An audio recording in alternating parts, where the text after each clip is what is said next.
Hey guys, what's going on? Paul here. Welcome back to another Cardano catch-up, where every Friday we take a look back at the main news, items and events from around the Cardano ecosystem that caught my eye this week. So lots of project updates with Indigo Protocol, Minswap, Cornucopias, World Mobile buybacks and a few other bits. We also have the Minswap team released the option token during the week, and the claim process is now open for anyone who is holding milk. Lots of other updates there, LenFi and Snek vote. eTuk, I'm going to give my opinion on that one, as well as a brief look into the DeFi videos that are going to start coming out next week. If you get value, please do share it out. Give the video a like, comment questions, or even for the algorithm below. I do appreciate it. Let's jump into it.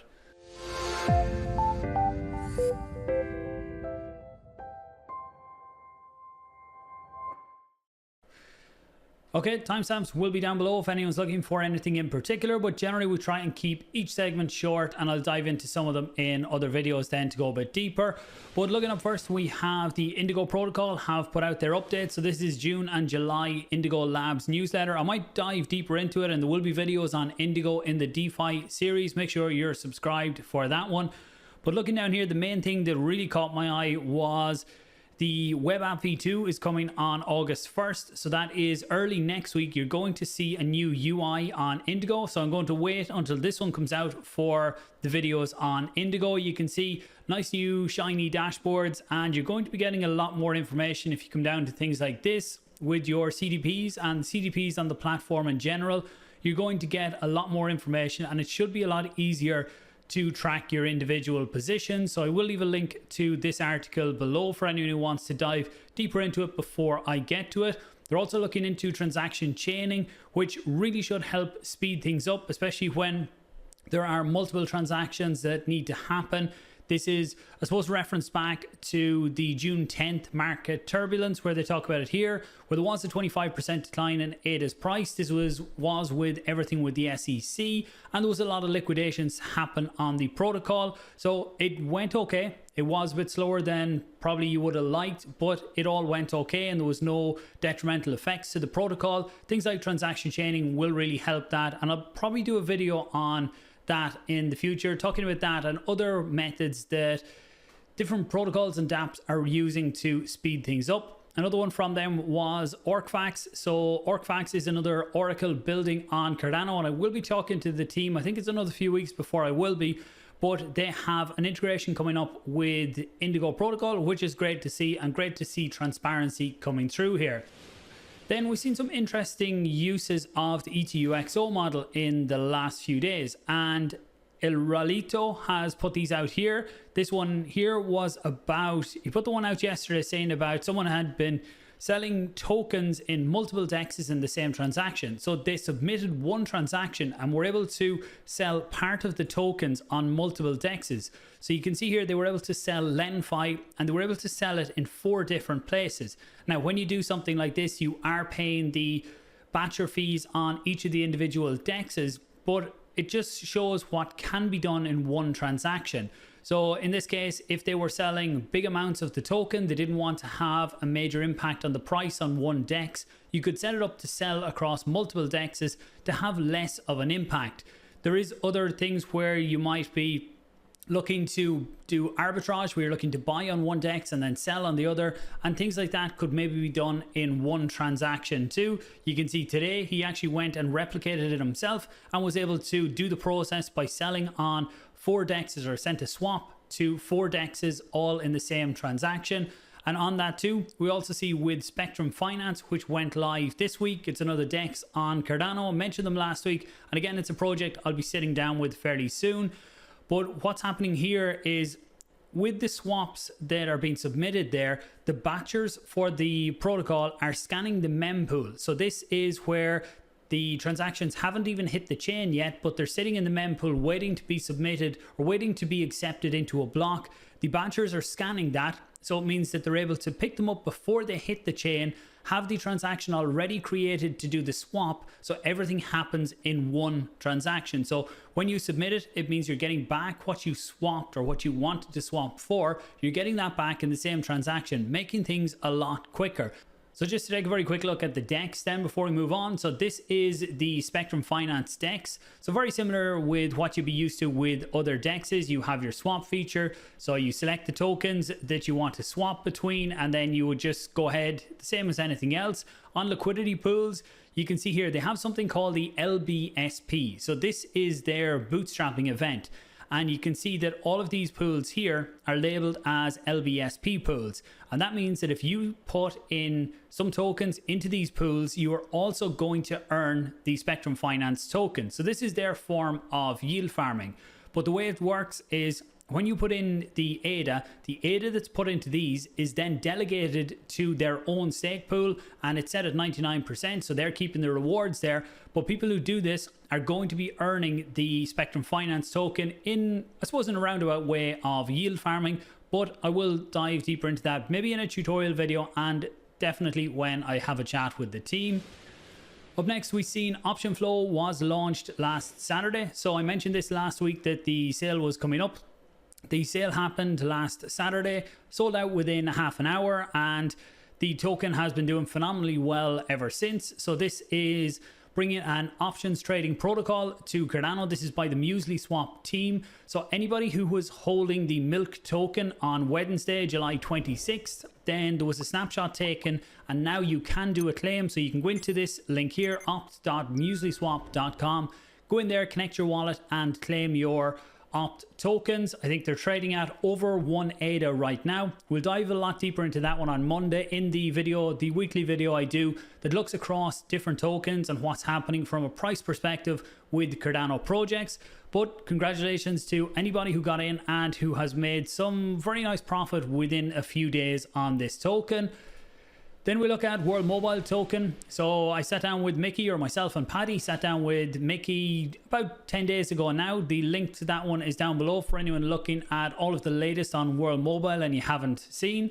But I've seen the latest buyback was done during the week. So this is where they are taking profits from the network that is out there providing coverage to the real world, to people actually using it completely outside of crypto. They're taking some of them profits and buying back WMT. So this is the World Mobile token, and eventually this is what will be used to pay out to Earth node operators and put back into the network. So the buybacks are small so far, but getting slightly bigger every time. I think the one before this was about 12,000, and in total they have 98,000 WMT bought back now. And if you go over to WMT scan, you'll be able to keep track of that among all the other stats for World Mobile. And here's where you can see the air nodes and the profits. And as if you heard the interview with Mickey that we had, they're going to be doing a fairly big rollout in the US too. So I will leave links if anyone wants to check that out, or just go on over to wmtscan.com. Then we had a good update from Cornucopias. So Rob and Josh, two guys who've been on the channel here a few times before, building their game metaverse. I'm not sure exactly how to classify it right now because there's so much going on there, but they had an announcement that Kobe token is now listed on AscendX. So this is their first centralized exchange for the Kobe token. When it opened up at first, it was only deposits for the Binance version of the token, but it is going to follow. They say here that ADA Kobe deposits are expected soon. When that happens, that will be another centralized exchange that allows deposits for Cardano native tokens, which is a great step. Look, I'm still of the same mindset that you only keep tokens on a centralized exchange if you are actively trading, or there's some reason that you need them on there. If you're not trading actively with them, get them off into your own wallet. Once you are comfortable with having custody of your own assets, it's always the safest option to have. And then you can always use DEXs if you're doing small trades in and out. Then taking a look at LenFi. So I mentioned this vote on Monday, and at the time it looked like the vote to add Snek as collateral on LenFi was going to be rejected, and the initial result was that it was a no vote, that Snek wouldn't be added as collateral. But they went back and done a manual check on all of the votes, and turns out that Snek just got in there and won with 50.65% of the vote. Means that Snek can now be used as collateral over on the LenFi lending and borrowing protocol. This is on V1. V2 is still there on testnet for anyone who wants to check it out, and I haven't seen a launch date. I do think it still will be another while before we see V2 out on mainnet. As usual, as soon as I hear, I will be getting some content out on that. Something else that came out just after my video last week was the USDA announcement that things are basically delayed due to everything that's going on in the US. So you probably already heard the news, but just putting it in for anyone that hadn't. So USDA is the stablecoin from Emergo. We've been waiting for this for a while. It was originally meant to launch in February this year, but right now it is on pause, waiting to see what happens with the regulatory environment in the US. Another stablecoin that a lot of people are starting to talk more about now is USDM from Mehin. I've mentioned them here with the integration with Charlie 3, and when I sat down with Damon last week to talk about Charlie 3 and the updates, we talked a bit about how the Oracle is going to be used for transparency with USDM, and I will be sitting down with that team probably in the next week or two, just waiting to get some dates finalized on that. Then we'll be able to dive into stablecoins and be able to ask a lot of different questions. So if you do have questions around stablecoins and fiat-backed stablecoins like this, then make sure and put them down below. An interesting video that came to light with all of this was a Spaces that Charles was on, and when they were asking about Circle about why we're not having USDC, and there was talk that they weren't coming because there wasn't anything on Cardano, no one was building and there was nothing there. But in this video, Charles said that basically the reason they're not coming is because they're looking for an 8-figure payday and the Cardano Foundation aren't willing to pay it. And to be honest, it's not something I'd like to see them pay. So 8 figures, minimum 10 million, potentially more. If that was going to happen, I would far rather see them putting that into something like USDM or even USDA if it does launch, and put some initial liquidity into them rather than paying the 8 figures for just to bring over USDC over to Cardano. But I will leave a link to that below for anyone who wants to listen to it themselves. Updates then from Minswap. So Lace wallet is now available for Minswap. It has taken a while. I'm not sure why it took so long, but now if you're using Lace wallet, you can now use that over on Minswap. So another update that came out last week after my video was about the tokenomics for Minswap. Now I talked about this in Monday's video, which was more looking at the price action of tokens. But one thing that really stood out just for people who didn't see that was, look, Minswap is a really good protocol, is the most popular DEX on Cardano, but the tokenomics aren't as good as they could be, and it's something that lots of people pick up on. They do have one really strong feature, is where they take some of the fees generated by the protocol and they do it with their fee switch, where basically the ADA that's generated from that is zapped into the ADA min pool. So effectively half of it is sold for min and it's added as liquidity. And when you look at the overall liquidity on tokens across Cardano, Minswap is the biggest one so far and has the most liquidity, by far the most liquidity of any pair on some of the dexes. But the fee switch, they're looking at potentially changing this. And one thing that might come into play is they're looking to redirect the fee switch towards min stakers. So this would give more utility to the Minswap token. So it means people holding the token would be able to stake that and earn through that. And the way that they would be earning is fees that are generated by the protocol is used to buy min, and then this is given out to min holders. So I think that if it is implemented, could be really good for the token. And look, there's lots more updates from them there, but these Friday videos, we try and keep them fairly quick. Another update from Minswap is they're looking to register the Minswap LP for Catalyst. So right now, the ADA that is used on the DEX is staked, but they don't use that for voting. So they have put this forward, a vote here, to see should they register the LP. So that would mean that they would be able to vote with all of the ADA that is used as liquidity on the Minswap protocol. Now when you come down here, it doesn't show the actual whether it's a pass or not right here, but when you start to look down through the votes, there's a lot of votes saying that yes, it should pass. I do think it probably will pass, and what they're going to do then is go through it, pick, is it 50 proposals that will be picked, and the top 20 proposals then will be voted on by Minswap. They have come out and said they won't be downvoting any proposals, it will only be upvoting. And look, anything that they vote for is going to have a very good chance of passing, because I think they have 60-70 million ADA, so that's a very big vote and can be a very good friend to have on your side if you have a vote coming, or if you have a proposal in for Catalyst Fund 10. Next week we'll try and concentrate a bit more on Catalyst voting.